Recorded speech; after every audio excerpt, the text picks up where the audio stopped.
तो आज इस वीडियो में सीखेंगे हम घनमूल निकालने की ट्रिक। एक ऐसी ट्रिक है जिसके माध्यम से तुम किसी भी संख्या का घनमूल है ना मात्र 2 से 3 सेकंड में आराम से निकाल पाओगे। बस वीडियो के एंड तक बने रहना। और हाँ, जिन्होंने चैनल सब्सक्राइब नहीं किया है वो चैनल सब्सक्राइब करके बेल आइकन प्रेस कर लेना, ताकि ऐसी ही कुछ और ट्रिक्स तुम्हारे वीडियो के नोटिफिकेशन में आती रहे। सबसे पहले घनमूल निकालने के लिए तुम्हें कुछ चीज़ें याद होनी चाहिए। जैसे कम से कम 10 तक के घनमूल तुम्हें याद होने चाहिए। जैसे 1 का घनमूल 1 होता है, 8 का घनमूल 2 होता है, 27 का घनमूल 3 होता है। इसी प्रकार कम से कम 10 तक के घनमूल हमें याद होने ही चाहिए कम से कम। इसके बाद क्या याद होना चाहिए, जो इकाई अंक होते हैं ना वो भी हमें याद होने चाहिए।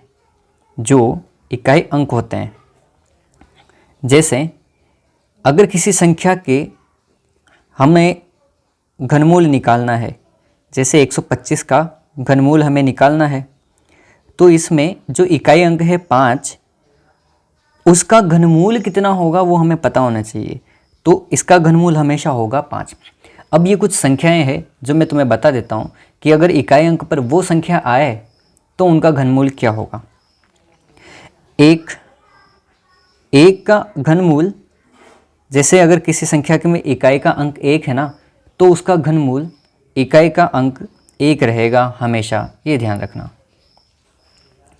इसके अलावा 2 का जो घनमूल में इकाई अंक है वो 8 रहेगा, 3 का इकाई का घनमूल का अंक 7 रहेगा, 4 का 4 ही रहेगा, 5 का 5 ही रहेगा, 6 का 6 ही रहेगा, 7 का 3 रहेगा, 8 का 2 रहेगा और 9 का 9 ही रहेगा। ठीक है, यहाँ तक के घनमूल में इकाई के अंक हमें याद होने चाहिए। इतना होने के बाद यहाँ पर देखना, जो याद रखने की चीज़ है ना, तो क्या है कि 2 का घनमूल का इकाई का अंक क्या रहेगा, 8 रहेगा, और 8 के घनमूल का इकाई का अंक 2 रहेगा। मतलब 2 और 8 ये एक दूसरे के क्या हैं, उल्टे हैं।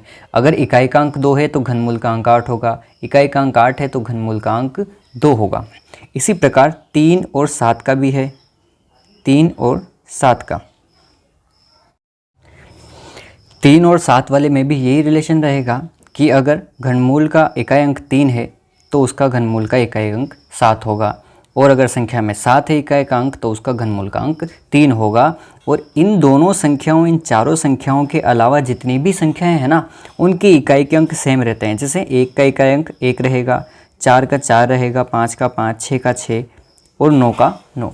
बाकी इन 4 संख्याओं को आपस में चेंज करना है, बस इतना सा याद होना चाहिए। उसके बाद अब देखना तुम्हारा जो घनमूल है वो कितनी आसानी से निकल जाएगा। ध्यान से समझना आप। जैसे पहली संख्या ले लेते हैं, यहाँ पर मैं लिख रहा हूँ थोड़ी बड़ी संख्या 10648।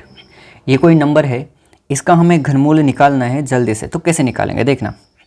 घनमूल में 3-3 के जोड़े बनते हैं। जैसे पीछे से 3-3 के जोड़े बनाएंगे तो ये 3 अंकों के जोड़े हो जाएंगे इस प्रकार, और बाकी जो संख्या है उसका जोड़ा बना देना, चाहे कितनी भी संख्या बचे, 1 बचे, 2 बचे, कितनी भी।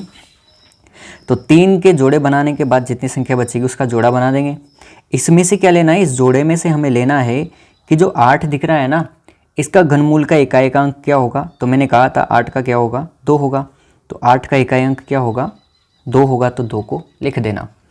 इसी प्रकार जो 10 है, अब 10 का क्या करना है, हमें ये देखना है कि 10 किसके घनमूल के पहले आ रहा है। जैसे 8 का घनमूल होता है 2, 27 का घनमूल 3, तो 27 तो ज़्यादा हो गया ना इस 10 से, हमें कम वाला लेना है। मतलब 8 का घनमूल कितना है, 2। तो हमें 8 ना लेकर के क्या लेना है, 2 लेना है जो इसका घनमूल है। तो यहाँ पर लिख देंगे क्या, इसका घनमूल कितना लिख दोगे, 2 लिख दोगे। और ये जो 22 बना है ना, ये 22 ही संख्या का क्या है, घनमूल है। ये 22 क्या है, इस संख्या का घनमूल है। चाहो तो चेक करके देख लेना बाद में। ठीक है, आगे और प्रैक्टिस करते हैं, थोड़ा सा और समझिए। 27000 एक संख्या है, वापस 3-3 के जोड़े, तो पीछे से 3 के और फिर जो बचा है उसका जोड़ा बना दिया। तो 3 0 का जो घनमूल होता है ना, वो हमेशा होता है 1 0। 3 0 का कितना, 1 0। और 27 27 का तो कितना होता है, 3 होता है ना, तो यहाँ लिख देंगे केवल 3, और ये 30 क्या हो जाएगा, इसका घनमूल हो जाएगा। थोड़ा और देखते हैं बड़े नंबर लेकर के, अगर किसी में 6 संख्या आ जाए तो कैसे निकालेंगे। जैसे अगर 6 संख्या आ गई तो 1 1 0 5 9 2, 3 संख्या आ जाए, 6 संख्या आ जाए ना, तब भी देखना 3 3 के जोड़े इधर से और 3 का जोड़ा इधर से, अब पूरा पूरा जोड़ा बन गया। तो देखेंगे 2 का घनमूल का इकाई अंक क्या होगा, वो 8 होगा, तो इसका तो कितना होगा, 8 होगा। 210 के पहले वाला घनमूल, ये तो 125 ज़्यादा हो जाएगा 5, तो मतलब कम वाला कितना, 64, और 64 का घनमूल कितना होता है, 4 होता है, तो हम लिख देंगे यहाँ पर कितना, 4 लिख देंगे, और ये निकल जाएगा अब जल्दी से। अब थोड़ा सा स्पीड से करके देखते हैं, देखना 4 6 6 5 6 ये दे रखा है, तो क्या करेंगे, 3 का जोड़ा, यहाँ 2 का जोड़ा, 6 किसके पीछे आएगा, केवल 6 के पीछे आएगा, और 46 27 के बाद मतलब 3 आ जाएगा, और ये निकल जाएगा हमारा घनमूल। और स्पीड से प्रैक्टिस करने के लिए एक थोड़ा बड़ा नंबर, बहुत ज़्यादा सोचना इसको कैसे निकालेंगे। 3 का जोड़ा, फिर 3 का जोड़ा, 6 का इकाई अंक क्या होगा, 6 ही होगा। 175 कहाँ पर आता है, इस 5 वाले के बाद, और 216 के पहले, कम वाला क्या है, 5 है, तो हम लिख देंगे यहाँ कितना, 5, और ये 56 क्या हो जाएगा, इसका घनमूल हो जाएगा। तो कैसी लगी ट्रिक, बहुत शानदार ट्रिक है, और चाहो तो किसी भी संख्या का घनमूल बहुत ही आसानी से और कुछ ही सेकंड्स में निकाल सकते हैं। बस याद क्या होना चाहिए, कम से कम 10 तक के घनमूल याद होने चाहिए, इकाई के अंक हमें याद होने चाहिए, किन किन के इकाई के अंक विपरीत होते हैं और किन किन के बाकी के सेम रहते हैं वो भी हमें याद होने चाहिए। घनमूल में 3 3 के जोड़े बनेंगे, बाकी जो बचेगा उसका भी जोड़ा बना देना। इकाई का अंक देखना, 8 किसका इकाई का अंक होगा, 2 का, और बाकी 10 किसके पहले वाला है, 2 का है, तो 10 का क्या हो जाएगा, 2 हो जाएगा।